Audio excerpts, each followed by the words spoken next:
السلام عليكم ورحمة الله وبركاته. وإلهي مهدي هدي أنا سكسور لابني مر لواد مر سدحات مر أفراد مر بدن رمضان كريم بعد الله هاي أصحابتك حيران جنال كيجا رمضان كريم وأنا وعشتين أصحابي ما أنت وحنا ندين وذا قصة عن ليابي الدنيا aan saarnahay wax walba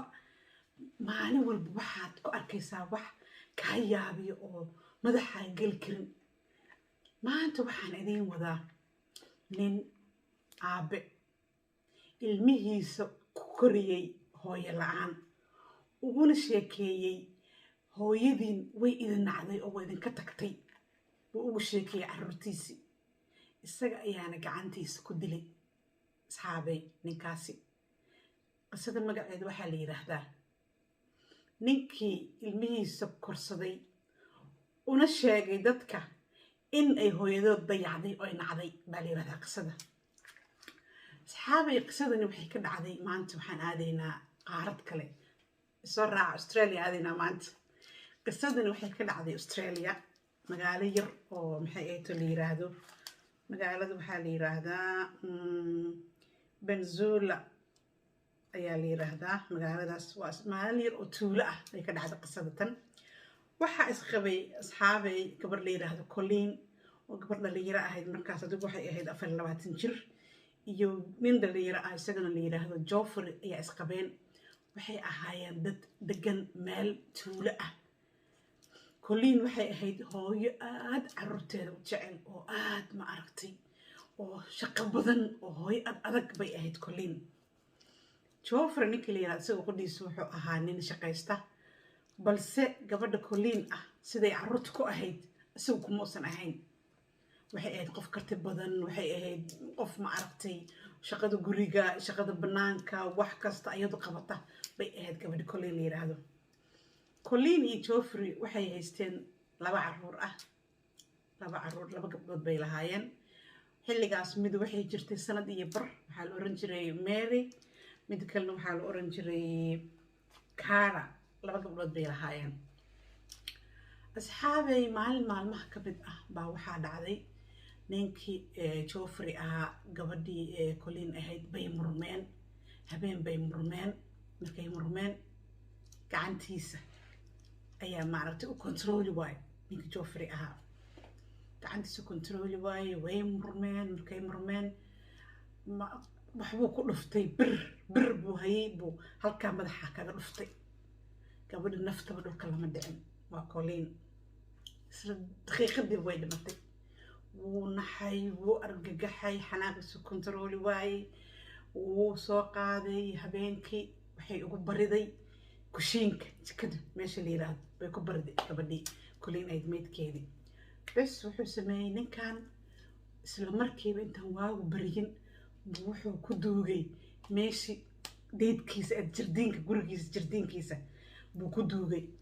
gabadhii Colleen ahayd. waa Joffrey waa ninka aad screen ka aragtaan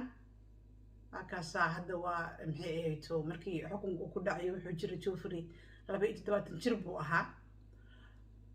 cid ogeyd oo alla abuurtay ma jirto arrintaas bal waxyaabaha iga yaabiyey baan anigu la soo yaabay qisadan. asxaabay gabadhan wuxuu qarinayay Joffrey 45 sanadood buu qarinayay arrintaas inuu xaaskiisa dilay oo uu ku duugay jardiinkiisa 45 sano ma muddo halkan ku taalaa lama ogaan intaasoo dhan. dadku wuxuu ugu sheekeyn jiray tuulada degan islaantayda waa iga tagtayo qof waxay ahayd ma aragtay buuqa nacab oo camal badan oo ilmaha iyo isturbadooda iyo baysan rabinoo ilmaha way dayacdo way ka tagtay dadku ugu sheekeynayay. asxaabay sheekada markay halkaa marayso gabadhi Colleen ahayd familkeedu marnaba taa kama isan dhacdhicin. waxay aaminsanaayeen gabadhooda in uu ninkani og yahay uu wax ku suubiyey bay aaminsanaayeen. balse waxaa jirtay booliiska markaas waddanka Australia tuulada ay ka degan yihiin booliisku waxay ku qaadatay 1 sano in ay investigation u sameeyaan baaritaan waxay ku qaadatay muddo 1 sano ah oo ninkaas bal qof dhan baa maqan oo la weysan yahay hooyo dhan baa maqan uu leeyahay ilmahay nacday ka tagtayo maxay ilmaha dhibkooday nacdayo qof dhan baa maqan markaas wuxuu ku sheekeeyaa maya way nacday hooyada ka tagtay anaa iskursay ilmahayga uu leeyahay yaan hadalka idinku daalin asxaabey sheekadu markay halkaa marayso qisadani waxay ka dhacday tuuladaas aan idiin soo sheegay Australia ku taala oo la yiraahdo maxay ahayd Peninsula waa magaalo yar oo Maitland gobolka la yiraahdo ay ka tirsan tahay tuulo yar waxay ka tirsan tahay gobolka la yiraahdo Maitland oo maxay ahayd Australia gudaheeda ah bay ka tirsan tahay sheekadu markii halkaa maraysa asxaabey in kale ilmihiisa iska korsaday waa maxay ahayd reerka hawshiisa iska watay gabadhana waxay ugu duugan tahay jirdiinka deydkiisa guriga jirdiinkiisa bay ku duugan tahay Colleen markii sheekadu halkaa marayso baa waxaa dhacday gabadha maxay ahayd reerkoodii walaasheed baa waxay tiri waxaan rabaa in dambi baarisna loo furo gabadheeni saa anagu ugu sabri mayno dambi baaris hana loo furo oo baaritaan hala sameeyo gabadhaas meel ay jaan iyo cirib dhigtay aan meydkeeda aan helno amba maxay ahayd waxaan u baahanahay anagu dambi baaris baan ka codsaynaa dowladda bay walaasheed soo jeedisay gabadhii Colleen walaasheed waa la joogay asxaabey baaritaankii baa socday maxay ahayd ninka waa loo yeeray saldhigga booliiska looga yeeray waa la wareystay meeshii buu soo istaagay wax aan arkay haba yaraatee ma jirto wax aan arkay haba yaraatee ma jirto waa la joogay haddana waa la iska daayay faraha laga qaaday haddana waa lagu soo laba kacleeyay mar labaad adigu sanadu markay ahayd 1900 iyo markay ahayd 1979 marka arrinta ay dhacayso waa 1979 baa haddana mar labaad maxay ahayd dambi baaristii meesheedii laga sii waday waa la joogay waxba laguma helin iska bax baa la yiri faraha laga qaaday haddana hawshiisa iska watay ilmihiisa korsaday ilmihiisa jaa markaan wayba qaan gaareenba waaba ilmo waaweyn waaba ilmo waaweyn waa la joogay dacwadii baa haddana mar labaad dambi baaristii nin boliis oo cusub baa yimid tuuladii wuxuu yiri kiiskan markuu baara kiiska wuxuu yiri kiiskan aan dhammaadka lahayn waa in aan helnaa arrintaan waa inaan meel u yeelnaa nin waxaa yimid kulkul marka dambe tuuladii kiiskan wuxuu yiri waa inaan meel saarnaa amba aan helnaa gabadhi amba aan meydkeeda helnaa amba maxay ahayd si un waa inaan horta arrintaan waa inaan ka daba tagnaa waxa markii kashifaada imaan rabto waxa waaye ilaahay baa ma aragtay maxay soo iftiimiya waa la joogay waa maxay ahayd dacwadii baa socotay waa la baaray duurkii maxay ahayd ayaa lagu daayay eeriyadii oo dhan maalin maalmaha kamid ayaa waxaa warqad loo keenay ninkii odaga ahaa Joffrey waxaa la yiri gurigaaga baan baaraynaa saaxiib anagu markaan waa 2018 markaan yaa waa dhowr iyo 30 sano kadib 2018 waxaa warqada loo keenay waxaa la yiri Joffrey anagu waxaan ana soo diray booliiska waxaana la yiri maxay ahayd gurigaaga inaan baarno nimankaana waxaa u yimid cagafyo iyo watan screenka idin kaga muuqata cagafyo iyo adduunyo iyadoo la wato baa la yimid bas wuxuu yiri waxba gurigaaga aan laga jibinin waxba gurigaaga aan laga jibinin inaan hadlo baan rabaa inaan hadlo artaa soo baxdakeen waa la soo kaxeeyay ninkii Joffrey ahaa saldhigga baa la yimid wuxuu yiri aniga xaaskaygii gacanteedii ku dhimatay aniga xaaskay gacanteeda ayay ku dhimatay Colleen bir baan ku dhuftay habeen isma lahayn inaan dilo ma rabin maxay ahayd waxaan rabay in ma aragtay aan ku cabsiiyo balse camalka iga farabatay waan ishayn waaye halkaa qoorta ah baan kaga dhuftay buu yiri afganbay u dhacday way dhimatay isla markiiba waa ku argagaxan ku dhayda ma islahayn xaaskaaga dil meeshii ma aragtay oo runtii buu sheegay markaan meeqa sano jira hadda ma taqaaniin 70 jir weeye markaan ninka Joffrey ahaa 45 sanadood buu qarinayay gabadhaas meydkeeda jirdiinka gurigiisa ay u tiilay marka maxkamadda markuu dambeeyay ka qirtay baa waxaa la yiri gabadha meydkeeda xagee geysa gabadha meydkeeda meeshaad geysa noo sheeg gabadha meydkeeda guriga jardeenkayga ku duugantuu yiri aan ku duugay jikaday igu bariday habeenkii markii maxay ahayd arrintii igu dhacday oo maxay ahayd birta ku dhuftay halkii ku dhimatay meydkeeda kushiinka igu bariday habeenkii carruurtu waa hurdayeen waxba ma kala ogeyn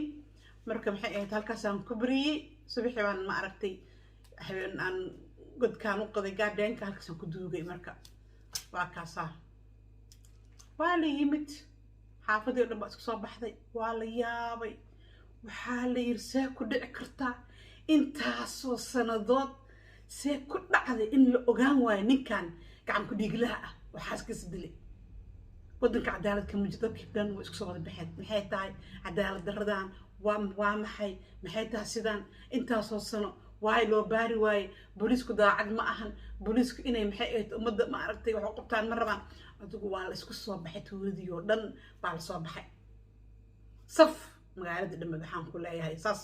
gurigii maxay ahayd ninkii Joffrey ahaa baa saas loogu soo ma aragtay heeraarsamay waxaa yimid cagafyadii waa la jabiyey alaabtii waa la kala tuuriyey waa la qoday waxaa ka soo baxay qalfoofkii gabadhii Colleen ahayd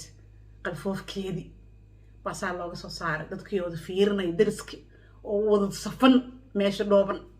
waa la soo wada baxay waa la arkay allah dadkii way marooro dilaaceen dariska ahaa alla ninku qaa'insanaaye wuxuu iska dhigi jiray aabba fiican aabba awlaadiisa maxay ahayd isagoo aabbii hooyo u ah wuxuu naga dhaadhicin jiray in ilmaha hooyadood ay nacday dadkii waxaan ku afkaa la wada furtay asxaabay adduunyadan wax walba waa lagu arkaa ninkii Joffrey ahaa maxkamaddii baa looga yeeray subaxdii maaragtay maalintii meyd gabadh la soo saaray xaakinkii iyo wixii jaajkii wixii kulli isku yimaadeen waxaa lagu xukumay in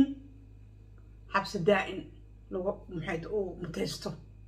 balse nolosha xabsi daa'inka lagu xukumi lahaa kala bar wuuba soo qaatayba 45 sanadood ma waxa inta halkan ka dhowbaa xabsi daa'in lagu xukumo balse haaf looga dhigo xaakinku wuxuu xukmiyey in lagu xukumo maxay ahayd 30 sanadood 30 sano markii lagu xukumay xukunka uu dhacay baa waxaa yimid telefoon 2 bir kadib dhakhtarkii baa soo hadlay waxaa la ninkani wuxuu qabaa xanuunka aan dawada lahayn oo maskaxda ah waa kansar buu qabaa baa la madaxa ah oo maxay ahayd lamana ogeyn isagana wada iskuma ahayn maxkamadda sida loo sheegay maanta ku xigtan wuu dhintay isagoo aan qaadanin maxay ahayd xabsiga iyo waxbana marka qisadan aan la soo yaab asxaabay baan rabaa inaa idinkuna ila wadaagtaan barnaamijka maanta ninka qaa'inka ahaa oo xaaskiisii dilay kuna duugay jardeenka gurigiisa qisada ayada ahayd halkaas ayaa maanta kusoo gabagabaynayaa assalaamu calaykum waraxmatullaahi wabarakaatu ramadaan kariim asxaabay codsi kale xasuusin ah haddii aad ka cusub tahay channelka subscribe like share waa xaggaaga wixii aan soo arko oo ma aragtay aad idinkuna xiisaynaysaa inaa idin soo jeediyana waa xaggayga marka maanta qisada iyada ahayd oo xanuunka lahayd halkaas ayaan kusoo gabagabaynayaa assalaamu calaykum waraxmatullaahi wabarakaatu